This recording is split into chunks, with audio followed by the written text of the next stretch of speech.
这个音乐一起啊，我的 DNA 立马一个鲤鱼打挺。来，坦白局啊，有多少人小时候骗爸妈买过学习机啊？其实就是为了玩这个。当时啊，不明白为啥游戏机需要带个键盘，难道纯粹就为了虚晃一枪，和小伙伴们一起心照不宣，好骗爸妈掏钱包吗？还真有这个成分。毕竟这些学习机山寨的对象，任天堂红白机就是一个纯的游戏机，人家是没有键盘的。然而呢，这也不能说是无中生有，因为世界上刚出现家用游戏机这东西的时候，人们就是天然觉得它总不能光用来打游戏吧，它还得是一电脑吧。而任天堂的革命性一步就是把这个键盘、磁盘驱动这些外设统统砍掉，表示不装了，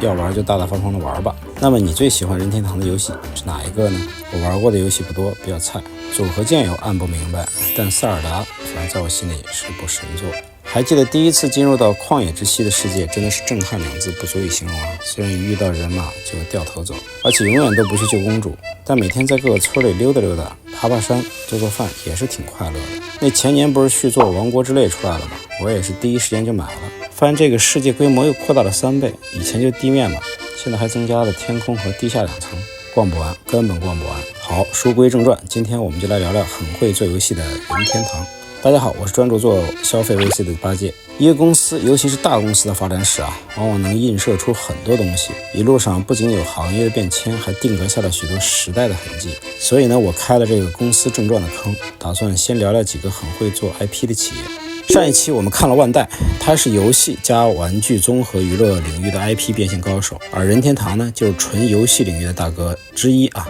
以市值来说，任天堂在日本位列第2名，第1名是索尼互动娱乐。放在全球，任天堂可能又要往后顺一顺了，腾讯、微软要排在它前面。但如果从 IP 这个视角切入，任天堂的案例就很有意思了。马里奥、塞尔达、动森、皮克敏、喷射战士、异度神剑等等等等。任天堂的原创 IP 有个特点，就是他们几乎只信任。任天堂对 IP 形象的保护是近乎苛刻的，他们宁可让角色雪藏，也不愿轻易交给外部制作敷衍了事。你索尼巨头归巨头，你不还得靠第三方游戏抽成驱动吗？而任天堂85%以上的游戏营收都是来源于自主开发，可以说是游戏界最会做 IP 和 IP 界最会做游戏的选手。好，那我们就正式进入任天堂正传。初来乍到，非常想要听到你的声音，请多多评论，谢谢大家。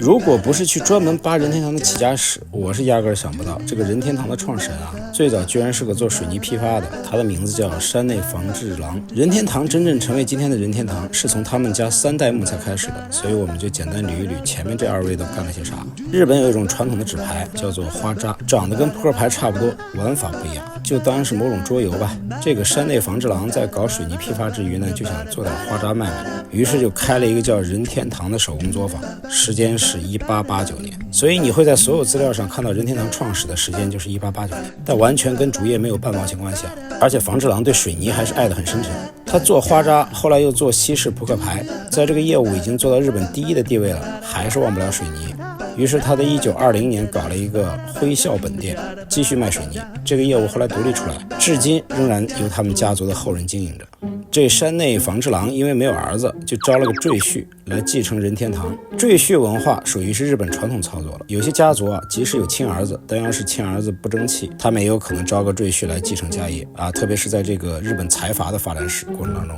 啊，这种现象非常多。这个2代目呢比较老实，勤勤恳恳继续经营任天堂的花札和扑克生意。他的最大贡献就是把任天堂整合为一家现代股份制公司。然而2代目也没有生出了儿子，于是乎又祭出了赘婿大法。但这回这位赘婿大哥比较的叛逆，后来直接离家出走了，把生意和家庭都抛诸脑后。但他为任天堂做出了最关键的贡献，他生了一儿子。这个儿子也就是任天堂的3代目，才算是真正把任天堂带上了游戏这条路。与其说他是任天堂的中心之祖，我觉得2次创业要更贴切一些。他的名字叫山内溥，这位历经3代才出了1个的男婴，自然是被家族寄予厚望，可劲儿栽培了。而高压教育导致孩子性格十分强势，脾气也很大。1949年，山内溥22岁的那年，他的外公，也就是任天堂2代目中风倒下了，山内溥属于临危受命。那他不是很拽吗？要我继承家业，好嘛，那必须得我一人说了算，也就是独裁啊。任天堂里不能有第2个姓山内的，就这么一刺头。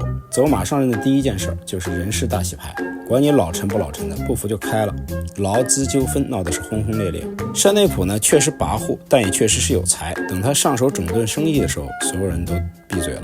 一个是集中建厂，升级工艺。山内溥作为早稻田法律系的高材生，虽然很年轻，却有着父辈们没有的远见和格局。纸牌这种东西在技术上已经没什么好突破的了，于是他找到迪士尼，拿到了纸牌背面印刷各种迪士尼角色的授权。父辈们把纸牌当博彩产品，而他看到了纸牌作为娱乐产品甚至玩具化的潜能。这里顺便说一嘴，你把纸牌定性为玩具而非博彩产品的话，在日本是可以避税的，好处可不止一点点。后来迪士尼联名纸牌大获成功，让任天堂的利润增长了2倍，公司也在大阪和京都证券交易所上市了。那么当任天堂的纸牌业务来到日本独孤求败的时候，山内溥就赴美考察全球第1大纸牌巨头，结果他看到了几间小破厂房，这事儿对山内溥打击很大，心说纸牌这行业啊，做到世界第一居然也不过如此，任天堂可不能就这么裹足不前啊。于是他就开启了多元化业务拓展。他这个多元化就太好笑了，你说别人创业完了搞多元化，至少都还是围绕主行业展开的。这个山内溥啊，他怎么搞？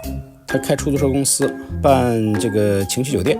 还卖过方便速食，最后当然是都失败了。不过呢，由于他不停地往公司招聘怪人，你履历什么的我不管，我只要求你脑洞够大。于是这帮人就捣鼓出了各种奇奇怪怪的玩具，什么机械手啊，什么爱情测试仪啊，偷窥神器啊，甚至还想捣鼓出日本的乐高来。就是在捣鼓玩具的过程中，山内溥感受到了娱乐产业的威力，并把目光聚焦到了电子游戏上。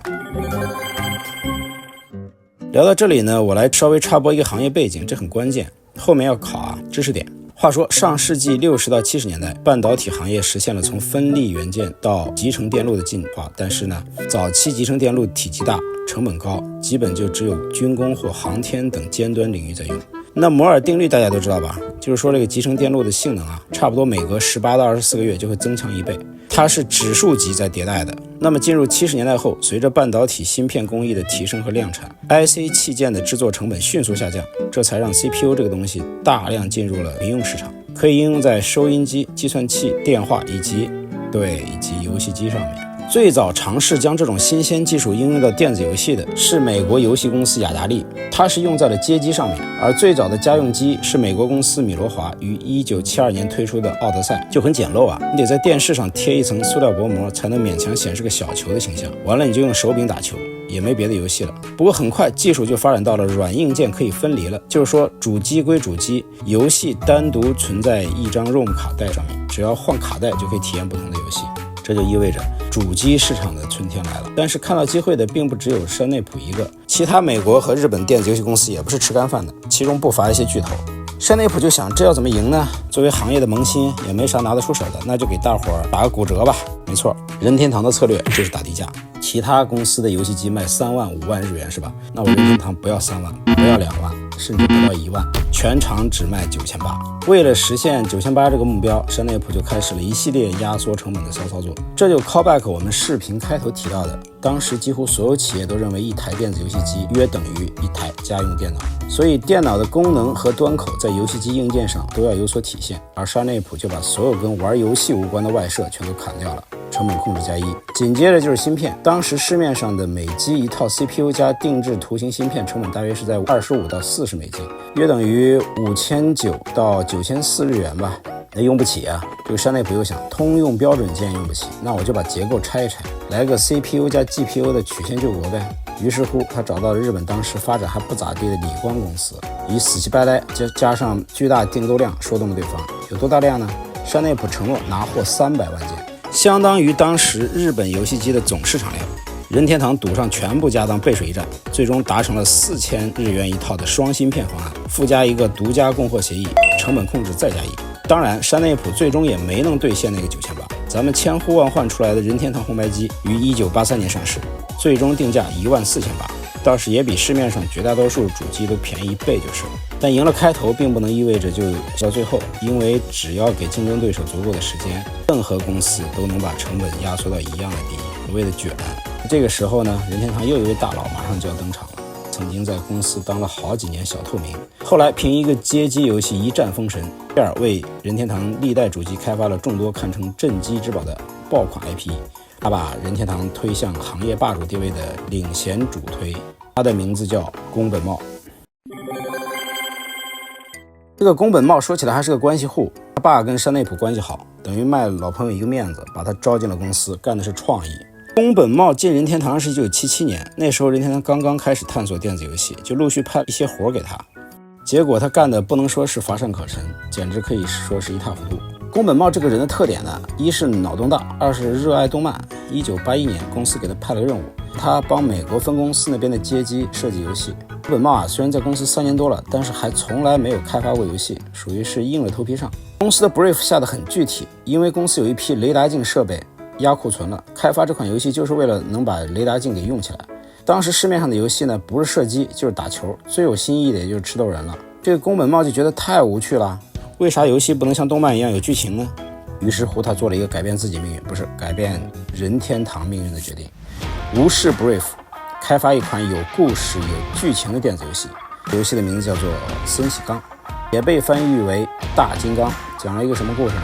他讲的是一只大猩猩抢走了主人的女朋友，爬到了建筑工地的顶上，所以主人就要去救女朋友嘛，一路上就要抵挡大猩猩的各种攻击啊，停地往上跳，后爬到最高点，成功救下女朋友。这个主人你看很熟不？错，就是他。马里奥的基本要素都在了，这是宫本茂的游戏处女作。作为街机上最早内置连贯剧情的游戏，森喜刚一经问世就大火特火，不说万人空巷吧，那至少也是个咋说呢？反正任天堂出动了5000名员工，去把全美的2000多台雷达瞄准镜给拆了，连夜换成森喜刚，手慢1秒那都少数一摞钱。所以一战成名后，宫本茂也扬眉吐气了，开始负责森喜刚的续作项目。这期间他把马里奥这一角色单拎出来，又给他配了一个兄弟路易吉，这就是马里奥兄弟。接下来时间线来到了1983年，任天堂发布红白机的那一年，山内溥给宫本茂升职加薪，调到了专门为红白机开发游戏而设立的新部门，让他带一整个团队。宫本茂在此后的职业生涯里，先后为任天堂的红白机、N64、GameCube、Wii、DS 等主机开发了无数游戏和 IP， 这里面就包括塞尔达。1999年左右，时候的任天堂基本已经是和世嘉、索尼打得有来有回的本游戏塔尖的玩家了。大洋彼岸的微软正打算进军视频游戏行业，微软本想一口吃个胖子，计划以250亿美金收购任天堂，结果惨遭白眼。然后不死心的微软又暗戳戳地找到了宫本茂，企图以10倍薪资来挖个墙角，然后也被咱茂石动燃具。宫本茂一直在任天堂工作，直到现在。前面提到过，任天堂对于自身 IP 是非常护犊子的，很少开放授权给第三方。不过宝可梦比较特别一点，它的版权是由任天堂、Game Freak 和 Creatures 3方共同持有的，并且宝可梦最挣钱的项目还是周边产品，在游戏上的表现不见得比马里奥强。宝可梦名字源自任天堂和 Game Freak 合作开发的口袋妖怪系列游戏，于1996年在 Game Boy 掌机上诞生。作为一个被全球广泛认可的 IP， 宝可梦可以说是跨媒介变现最成功的范例。游戏、动画、电影、卡牌和周边，这个 IP 的受众覆盖极广，从幼儿到成年人都有很多死忠粉。我在上期讲万代的时候还拿宝可梦卡牌来举例，因为它一张卡牌创下了吉尼斯世界最贵纪录，有多贵啊？50公斤黄金那么贵。算算，那么根据 Wiki 的一份动态榜单，截至目前，宝可梦的累计总收入已经破1000亿了，是世界上最挣钱的 IP， 第一名啊！这个榜单可是把米老鼠、星球大战、漫威这样的超级 IP 都包括进去。值得一提的是，宝可梦也是任天堂为数不多的在授权合作上比较开放的 IP 之一。比如跟美国的 Niantic 公司合作了 AR 游戏 Pokémon Go， 这有阵子不是全世界都在满大街找小精灵吗？就是他干的。另外还在2021年跟腾讯合作的手游宝可梦大集结。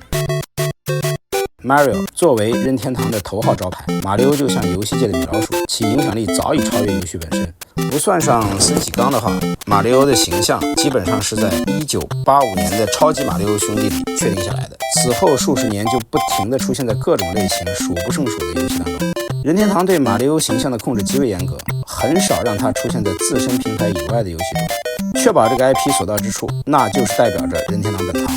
除了游戏，马里奥 IP 还在2023年开业的环球影城超级任天堂世界主题乐园中担任主角，同年还开发了大电影。这个戴着红帽子的水管工，截至目前累计为任天堂带来了大约380亿美元左右的收益。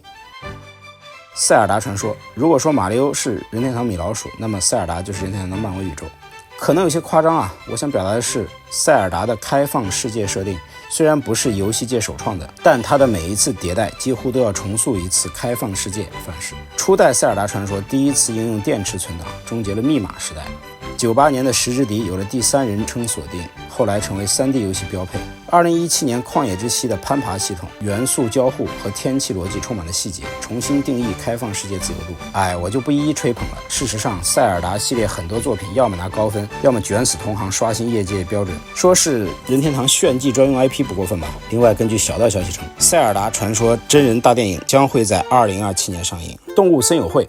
这个系列由江口胜也制作，刚开始在 N64 和 GameCube 上登陆的时候还是不太起眼。这个游戏的特别之处在于它完全没有任何的升级打怪、过关斩将，而是一个田园牧歌式的休闲玩法，钓鱼、种树和动物村民拉家常，并且游戏里的时间包括四季都跟玩家所在的现实世界保持一致，像一个平行的私人小宇宙。动森大概是在2020年迎来现象级大爆发的，当然是因为口罩的原因，大家在家待着闷得慌，动森正好能够带来一种平静治愈的游戏体验。于是在新作集合了动物森友会发售的前6周内，其销量就超过了之前所有作品的总和。目前是以4782万份的销量位居 Switch 上第2畅销的游戏，第1名是马里奥赛车8。其他原创游戏 IP 还包括皮克敏、星际火狐、银河战士、喷射战士、异度神剑等等。合作或授权 IP 还有星之卡比、火焰文章0等等，说不完啊。一方面，任天堂拥有自己的封闭 IP 生态，将马里奥、塞尔达等第一方 IP 牢牢绑定在自家硬件平台上；另一方面，任天堂又不排外，利用硬体优势积极吸纳第三方游戏入驻，平台上积累了丰富的游戏资源。根据 IGN 的一份截至2024年的统计，史上最畅销的10大电子游戏，包括 PC 和移动端任天堂平台独占游戏就有2个，分别是未运动和马里奥赛车8。那如果说去掉一个最高分，把这个略显另类的第1名俄罗斯方块给去掉的话，那紧随其后的就是超级马里奥兄弟和宝可梦了。而其他上榜游戏几乎都是多平台的，也就是说，任天堂的这种封闭又开放的内容策略，给了玩家一个最朴素的购买任天堂主机的理由：人无我有，人有我还有。关于任天堂历代主机的演化迭代史，我们这里就不展开了。总的来说，任天堂做游戏机有一个风格，就是在技术配置上从来不内耗。别人可劲儿上科技拼参数的时候，任天堂总是笑而不语。这一点其实早在红白机时代就已经体现出来了。到后来64位时代的时候，索尼祭出了初代 PS， 光盘存储这张盘都已经打出来了。任天堂的 N64 还是坚持用卡带。到了掌机时代，隔壁的雅达利和世嘉都是彩屏了，任天堂的 Game Boy 甚至连背光都没有。倒不是说任天堂就是故意唱反调而是他们认为游戏本身和游戏体验对玩家来说才是最重要的，而且自己手上也确实捏着那么多深入人心的经典游戏，有底气。比如说掌机不做背光是为了追求长续航，咱就玩俄罗斯方块，你说踩险重要还是续航重要但任天堂也确实是被索尼的 PS 给震慑到了。在当年吃了一亏之后，等到索尼推出了 PS2， 任天堂终于也决定硬气一回，推出了与索尼、微软性能直接对标的 GameCube。结果这款主机的表现并不尽如人意，具体来说就是销量还不到 PS2 的1/7。这一次的正面硬刚让任天堂意识到，索尼和微软永远有条件在性能军备上一路狂飙，终究还是要走出一条自己的路。于是 GameCube 成为任天堂最后一款与对手打性能战的主机。就这样，从06年的 Wii 到17年的 Switch， 任天堂硬是以远远落后于同时期 PS4 和 Xbox One 的技术参数，在市场上稳住了自己的生存空间。而这种特立独行的反摩尔定律路线到底靠不靠谱？任天堂的市场表现已经证明了一切。话说，这马上6月5号 Switch 2就要上市了，不过还是老规矩，远远落后，独自美丽。任天堂永远相信自家用户买的是内容而不是跑分。好，感谢你陪我一起看到这里。那如果你有什么感兴趣的、想了解的行业或公司，欢迎到评论区留言，我会认真看的。消费不止，金钱不眠，我们下次见。